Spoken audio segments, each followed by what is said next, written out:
आइए, आज का ये सिनेरियो जब किसी भी इमरजेंसी के अंदर कोई बेड नहीं है और हॉस्पिटल फुल हो गए हैं, चलिए देखिए मरीज का इलाज कैसे कर सकते हैं। आइए,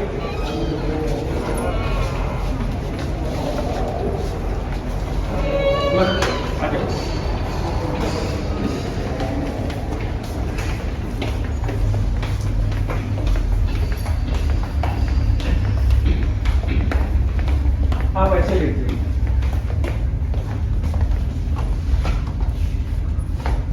आप ये वो पेशेंट्स हैं जो कोरोना के आजकल दर दर भटक रहे हैं और हॉस्पिटल्स में बेड्स ना होने की वजह से, दवाइयाँ ना होने की वजह से, ऑक्सीजन कम होने की वजह से इनको वापस कर दिया जा रहा है। तो ऐसे मरीज अपने लोगों की सेवा कैसे कर सकते हैं और इमरजेंसी इन लोगों की हेल्प कैसे कर सकती है। आपने जनरली देखा होगा इमरजेंसी में 4 या 5 बेड रहते हैं। मैं उन सब डॉक्टर्स को जिनकी छोटी छोटी क्लिनिक्स हैं जहाँ पे एक छोटा सा भी बेड अवेलेबल है, वो इन मरीजों को कैसे अटेंड करें एक 5 मिनट में सिखाने की कोशिश करता हूँ। देखिए, जब भी आपने एक पेशेंट को अटेंडर के साथ लिटा दिया, अब आप इनके पास जाएंगे तो आप कोशिश करेंगे कि आप एक गाउन डालिए, इससे कि ये इन्फेक्शन आपको मत हो जाए। तो सबसे पहले गाउन डाल लेना है। गाउन डाल लेने के बाद असेस करना है ये मरीज वाकई में आया किस मजबूरी की वजह से था। अगर इनके पास कोरोना की रिपोर्ट है और इनका ऑक्सीजन सैचुरेशन कैसा चल रहा है, तो हमारे पास हॉस्पिटल्स में ये मॉनिटर्स रहते हैं। ये मॉनिटर्स हमारे को ऑक्सीजन लेवल्स बताते हैं कि मरीज की ऑक्सीजन कैसे चल रही है।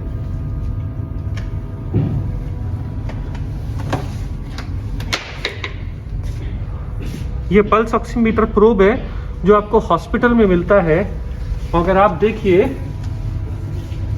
ये ग्राफ बनने के बाद एक वैल्यू आती है यहाँ पे, ये 100% ऑक्सीजन के साथ आया है।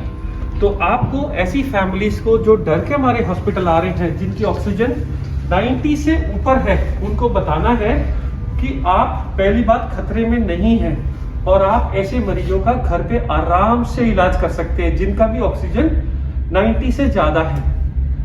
इन लोगों को ज्यादातर एक तो डर और एक खाना ना खाना, वोमिटिंग होना, डायरिया, मोशंस होना और सांस फूलने की तकलीफ होती है, खांसी की।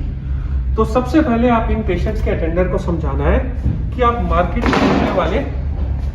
में मिलने वाले रेगुलर माउथ वॉशेस या घर में गर्म पानी के साथ, नमक के साथ गरारे करिए। इसके बाद ये लोग क्योंकि कुछ भी नहीं खाते हैं, इसलिए आपको घर का बना हुआ नींबू पानी, शिकंजवी जिसमें विटामिन सी बहुत अच्छा होता है, या मार्केट में बने बनाए ORS आते हैं जो आप पिला सकते हैं। कोशिश करिए मरीज को 2-2 घंटे पे कुछ ना कुछ देते रहिए।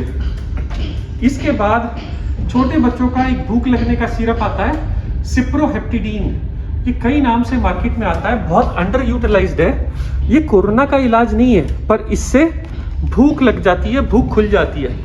जैसे ही मरीज खाना खाना शुरू कर देता है, वो थोड़ा सा बेटर फील करने लगता है, उसमें फेथ आ जाता है। अब ज्यादातर कोरोना का ट्रीटमेंट जो भी हम हॉस्पिटल में करते हैं, वो उनके बुखार के लिए, छाती में खटखट के लिए, सांस फूलने के लिए होता है। बुखार के लिए कई बार हम लोगों ने समझाया, मार्केट में आने वाली पैरास्टामोल की कई ब्रांड की दवाइयाँ जो 2 से 3 बार ली जा सकती हैं, 1 बार, 2 बार, 3 बार। अगर छोटा हो, कोई वेट में कम हो, तो गोली को आधा कर दीजिए। ये गोलियां ऑन द काउंटर अवेलेबल है और सेफ है। इसके लिए आपको मेडिकल प्रिस्क्रिप्शन की जरूरत नहीं है। पैरास्टामोल के लिए, एसिडिटी के लिए कई लोग पेंटोप्रोजोल, रेबिप्रोजोल खाते हैं। खांसी के लिए मार्केट में बहुत सारे सिरप आते हैं, सब एक जैसे हैं। अब ये तो हो गया सिर्फ सिम्टम्स का इलाज कि आप अपनी ऑक्सीजन चेक करिए, आप खाना खाइए, आप अपना सैनिटाइजेशन और मुंह साफ रखिए और तकलीफों की इलाज करिए। अब इसके अलावा क्या बचा? इसके अलावा अगर मान लो इसी मरीज का ऑक्सीजन कम होता और मैं बोलता ये ऑक्सीजन सिलेंडर मार्केट में मिलता है, तो इसको कैसे लगाते हैं लोग, बहुत घबराते हैं।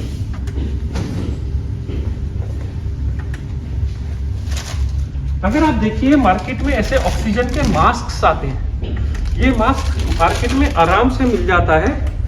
ये मास्क में एक एंड एक पाइप रहता है और दूसरा एंड दूसरा पाइप रहता है। एक पाइप इस मास्क के साथ जुड़ जाता है, लो जुड़ गया। ये वाला पाइप आप ऑक्सीजन सिलेंडर के इस वाले एरिया में लगा सकते हैं। इसके बाद एक नॉब आती है और ये ऑक्सीजन कितने लीटर पे चलानी है ये सबके साथ ये बनाया आता है। जब भी आप लेते हैं तो आप ऑक्सीजन को पहले 2 या 3 लीटर पे खोलिए। इसके बाद आप देखिए इसमें हवा आ रही है कि नहीं। पेशेंट्स को आराम से लिटा के ये ऑक्सीजन मास्क आप कंफर्ट करके लगा दीजिए और ये ऑक्सीजन देखते रहिए। मान लीजिए ऑक्सीजन थोड़ी देर 5 मिनट वेट करने के बाद नहीं बढ़ रही तो आप इसकी वैल्यू थोड़ी और बढ़ा सकते हैं। जैसे जैसे टाइम बीतता जाएगा और ऑक्सीजन इंप्रूव होती जाएगी, हर मिनट के साथ इसको थोड़ा थोड़ा घटाते जाएंगे कि हम 90 तक मेंटेन कर लें, क्योंकि ये सिलेंडर बहुत कम ऑक्सीजन के साथ आते हैं, ये एक दिन में खत्म हो जाते हैं। इसलिए आप कोशिश करिए कि ऑक्सीजन का यूज कम से कम करिए, ज्यादा नहीं। दूसरा, मार्केट में ये छोटे मॉनिटर्स आते हैं पल्स ऑक्सीमीटर बोल के। ये पल्स ऑक्सीमीटर सिर्फ एक बटन के साथ ऑन हो जाता है और ये एग्जैक्ट सेम रीडिंग देता है जो रीडिंग बड़ा मॉनिटर हॉस्पिटल में देता है। आप देखिए ये भी 100% बता रहा है ऑक्सीजन, और ये वाला पल्स ऑक्सीमीटर भी इस पेशेंट की ऑक्सीजन जब मापता है तो वो भी इसको 100 ही बताएगा। पर ये बताने में जब तक ये ट्रायंगल आते हैं फिर ये वैल्यू आनी शुरू होती है।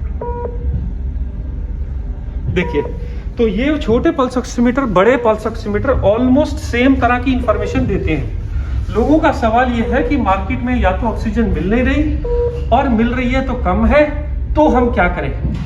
तो आप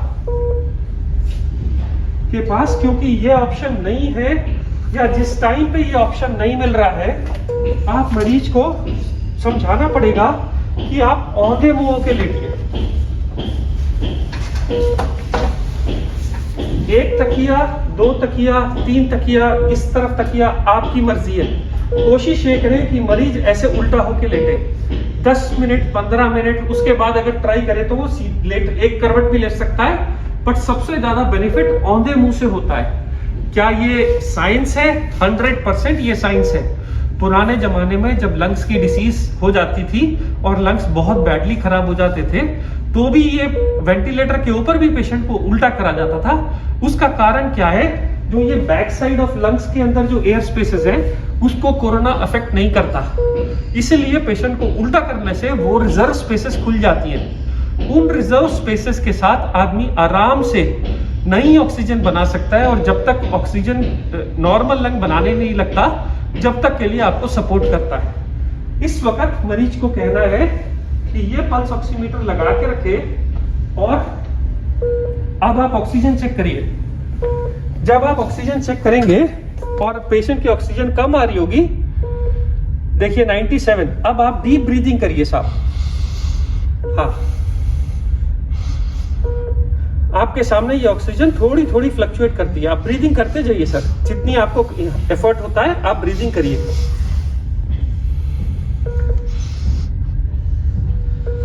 देखिए 97 से 98 हुआ, ब्रीदिंग करते जाइए सर थोड़ी थोड़े। 99 हुआ, और आप देखेंगे उल्टा लेटने से 5% तक का बेनिफिट हो जाता है। 95 वाली ऑक्सीजन कभी कभी 98, 99 तक पहुंच जाती है।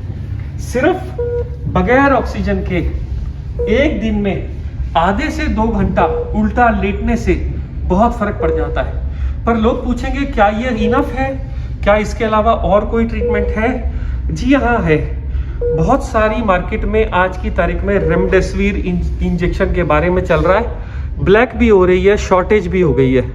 पर आज तक के साइंस के किसी भी स्टडी के अंदर रेमडेसिविर से जान बचते नहीं देखा गया। फिर ये क्यों बिक रही है और क्यों दी जा रही है और क्यों अप्रूव हुई FDA के थ्रू? क्योंकि हमारे पास स्टार्टिंग में इसके अलावा ज्यादा कोई दवाई नहीं थी। अगर आप डेटा में जाइए तो सच्चाई ये है कि दुनिया में आज तक सिर्फ 2 दवाइयां बनी हैं जो कोरोना में लोगों की जान बचाती हैं, जिसमें सबसे पहली दवाई का नाम है स्टेरॉइड का इंजेक्शन। ये स्टेरॉइड का इंजेक्शन जिसकी स्टडी यूके में हुई थी, इसको कहते हैं डेक्सामीथासोन। ये ना तो ब्लैक हुआ, ना लोग इसके पीछे भागे। क्यों नहीं भागे? क्योंकि अगर आप इसकी एमआरपी देखिए, ये 10 रुपए है। डेक्सामीथासोन के ऊपर यूके ने स्टडी निकाली है और पूरे वर्ल्ड में ये स्टेरॉइड दिया जाता है। ये इंजेक्शन रेमडेसिविर से ज्यादा जान बचा रहा है, और ये मैं ऑन रिकॉर्ड बोल रहा हूं। रेमडेसिविर से ज्यादा इफेक्टिव ये इंजेक्शन है, पर ये सब मेडिकल गाइडेंस के अंडर ही दिया जाता है। इसलिए रेमडेसिविर के पीछे भागना छोड़िए, जो अवेलेबल है जिससे हम अपने लोगों की जान बचा सकते हैं, जो हमारे पास इंडिया में सस्ता अवेलेबल है, आप उसके साथ जाइए। तो बाकी दवाइयों का क्या हुआ? बाकी दवाइयां जो हाइड्रोक्सीक्लोरोक्विन, जो आइवरमेक्टिन बोल के दवाइयां आई थी, वो सारी दवाइयां फेल हो गई ट्रायल्स के अंदर, और उनको अब कोई यूज नहीं कर रहा है। इसके अलावा 100 में 17 लोगों को सीरियस कोविड इन्फेक्शन में क्लॉट्स बनने का खतरा रहता है। इसलिए उनको ब्लड थिनर का इंजेक्शन, एक क्लेक्सेन, या जो लोग घर चले जाते हैं डॉक्टर्स उनको ब्लड थिनर की टैबलेट दे देते हैं। ये ब्लड थिनर की टैबलेट्स 20 से 21 दिन तक दी जाती हैं, और ये दवाइयां भी अंडर मेडिकल प्रिस्क्रिप्शन ही दी जाती हैं। जो लोग की ऑक्सीजन 93 से कम है, वही लोगों को इतने सब दवाइयों की जरूरत है। जो लोग नॉर्मल है, वो लोग नॉर्मल खाना या सिम्टोमेटिक ट्रीटमेंट से ही ठीक हो जा रहे हैं। स्टेरॉइड की जरूरत सिर्फ सेकेंड वीक में पड़ रही है। एक और चीज याद रखिए कि कोरोना की उम्र सिर्फ 14 दिन ही है। अगर आप 14 दिन जी गए तो आप कोरोना से जीत गए। अमूमन आदमी की उम्र 50-60 साल होती है। कोई रीजन नहीं है कि हम कोरोना से हार जाएं। अगर हम हाथ जोड़ लें, एक दूसरे की मदद करें, चीजें ब्लैक ना होने दें, और जो अवेलेबल संसाधन है आज हमारे पास, उसको यूज करें, तो हम सब ज्यादा से ज्यादा लोगों की जान बचा पाएंगे। मैं संजीव कुमार, सनशाइन हॉस्पिटल हैदराबाद से बोल रहा हूँ।